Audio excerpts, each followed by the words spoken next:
Abşeronda 35 yaşlı kişi dəm qazından boğularaq həyatını itirib. Hadisə Xırdalan şəhəri 26-cı məhəllədə yerləşən fərdi yaşayış evlərinin birində qeydə alınıb.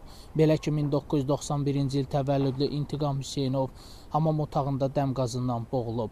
O, Abşeron rayon xəstəxanasına çatdırılsa da həyatını xilas etmək mümkün olmayıb. Faktla bağlı Abşeron rayon prokurorluğunda araşdırma aparılır. Oğlan Daşkəsənlidir, burada kirayədə yaşayır. Eşitdik ki, dəm qazından boğulub, aparıblar xəstəxanaya. Allah rəhmət eləsin, çox yaxşı oğlan idi.